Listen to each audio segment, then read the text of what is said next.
Today we are going to recap a 2005 movie titled Mr. and Mrs. Smith. Please be advised that there will be spoilers ahead. In the opening scene, John and Jane Smith, a married couple, are having a therapy session. Both claim to be an 8 on the happiness scale, yet the room is filled with passive-aggressive hostility. They want to avoid discussing their love life, so the therapist inquires about how they first met. It was 5 or 6 years ago in Colombia, when police were looking for a single American traveler suspected of committing a crime. When John saw Jane fleeing and facing harassment from the cops at the hotel, he decided to help her by pretending they were together. They both started spending time together and had a memorable night of romantic dancing. The next morning, Jane assumed it was merely a one-night stand, but to her surprise, John reappeared with breakfast. They then went to a fair together, where John proceeded to show off his shooting abilities while Jane, not to be outdone, demonstrated some good shooting but claimed it was beginner's luck. Things swiftly progressed, and the two started dating. John tells his friend Eddie about Jane's IT profession, which includes owning her own firm and being extremely successful. Eddie feels he is moving too quickly, but John explains that he is in love. Meanwhile, Jane knows him as a successful contractor in the Constitution field, and despite her friend Jasmine's doubts, John and Jane have already decided to marry. 6 years later, John and Jane have tied the knot and established a stunning suburban home. The two get along well, but things turn awkward and competitive when they try to leave for work together. That night, as John drives in, Jane gives him death glares.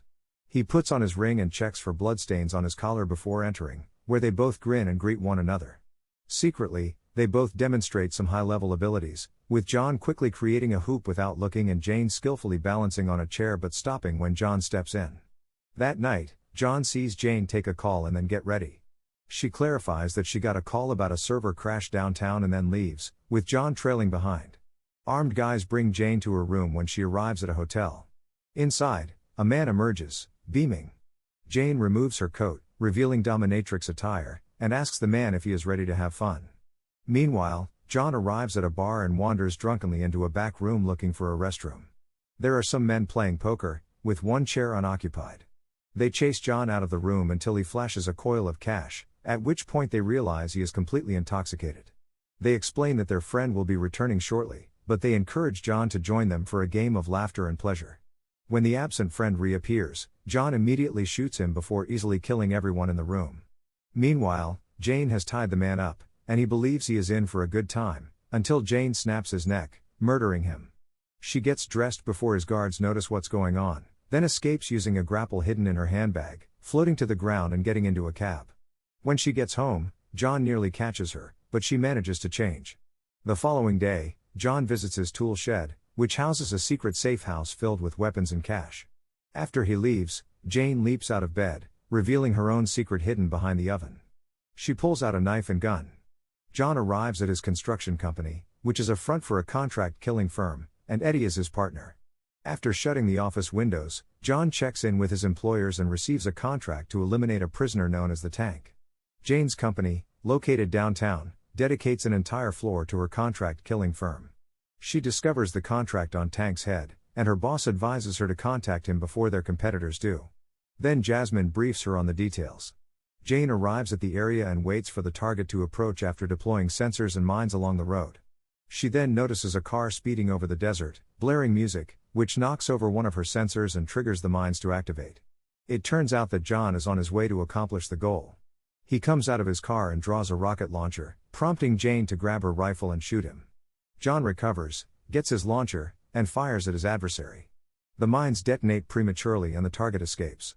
John removes the bullet from his vest, retrieves a scorched computer from the explosion, and observes the individual riding away on a bike.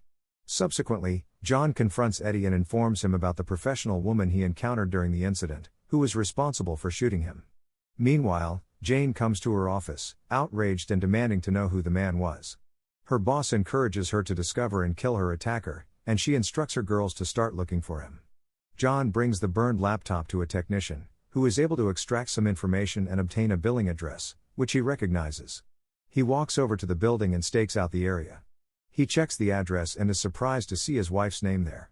Jane, upstairs, is reviewing the man's tape when she notices something unusual. As the man pees, he shakes his leg, which only one man she knows does. John rushes home but warily enters the driveway. He slips into the house but finds no sign of Jane, who pops out of nowhere. They both begin discreetly assessing each other before proceeding to the dinner table. John hides a dinner knife in his jacket, unsure of what to anticipate. Jane grabs a knife to carve the pot roast, but John decides to help and takes over. John is nervous as hell, but he tries to stay calm. He purposefully drops a wine bottle, which she skillfully holds before it falls and then lets it down. They both depart, claiming to be grabbing cleaning supplies, but John pulls his gun and starts yelling for Jane, only to see her speed away in the car. He starts rushing across the neighbors' yards to cut her off, but unintentionally fires his firearm, nearly hitting her. He tries to explain, but Jane slams him with her car, propelling him upwards. Jane then gets out of the car before it crashes into some bushes. John rushes to see Eddie, stunned by the full revelation. Eddie believes that Jane has been aware of the truth all along and has been a part of his life. Jane is discussing the next steps with Jasmine in her office. Jasmine believes that Jane doesn't truly love him and that once they kill John, she will be fine. The next day, Jane and her staff arrive at the house and begin sweeping it, ripping up everything, while Jane pretends she doesn't mind them going through her belongings. John shows up later, using his neighbor as an unsuspecting body shield and witness in case he meets Jane. He goes to his secret room and discovers that she has taken all of his weapons and money. Jane and her girls are searching the city for John when they receive information that he has broken into their building. She delivers the orders, and they rush to wipe their systems while fire grapples across another structure to escape. John runs in to see Jane grapple across, and they exchange insults before leaving. John returns to Eddie and searches through some destroyed office files for clues as to where Jane is located. He goes over to the building that is now under construction. As he steps into the elevator, it abruptly stops, and he hears Jane speaking to him. She tells him to leave town or she'll drop the elevator with him inside. John calls her bluff, catching her off guard, but one of her girls blows up the elevator, causing it to tumble into the ground. Jane climbs out of a nearby van and goes to investigate, alarmed. It turns out that John is in another elevator, disappointed that his wife would attempt to kill him. Later, Jane is at dinner, tears streaming down her cheeks, but John appears and takes a seat. They discreetly point weapons at each other while trying to identify the situation. John encourages her to dance, and they start disarming each other. They strive to figure out if their marriage was all a deception and who was the ruse. Jane departs and goes upstairs, causing an explosion and escaping through the pandemonium. Outside, John detects a ticking in his jacket and quickly removes it before it explodes. He borrows a car, and they both rush home. He calls her and confesses to her that he loved her the first time he saw her, but Jane refuses to trust him, telling him that he was simply a mark and nothing more. They both get home, and Jane hits his car before running in ahead of him.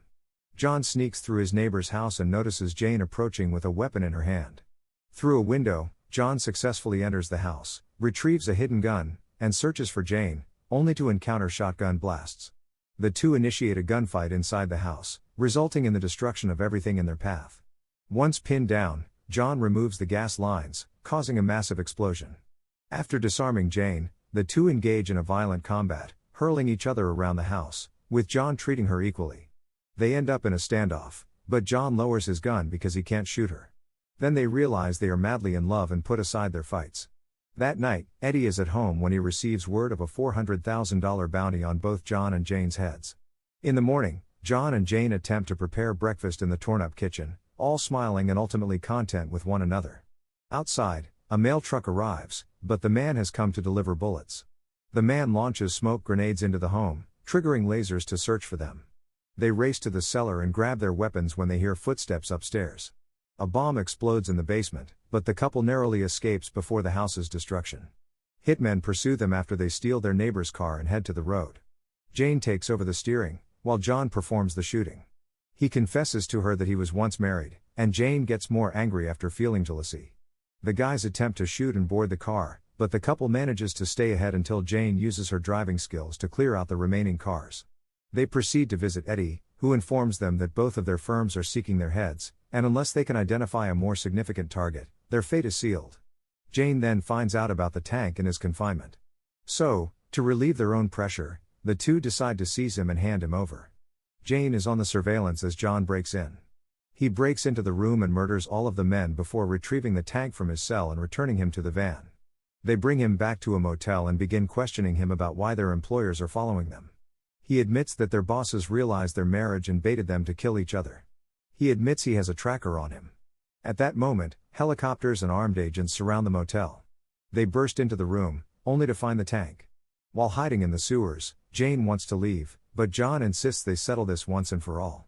They hurry to a nearby mall and break in. Meanwhile, armed men search the entire area for them and discover a smashed door. Meanwhile, Jane and John manage to change into suits and begin quietly taking out the armed men. Jane grabs a knife cart and begins hurling knives, successfully eliminating the first team.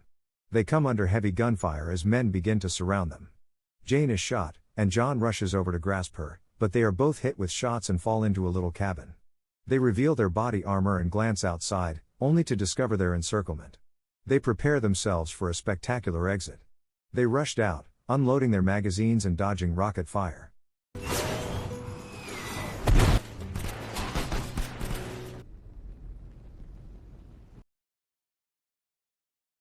Following that, the couple return to the therapist, but this time their marriage was much stronger, and they are pleased to say that their love life has revived.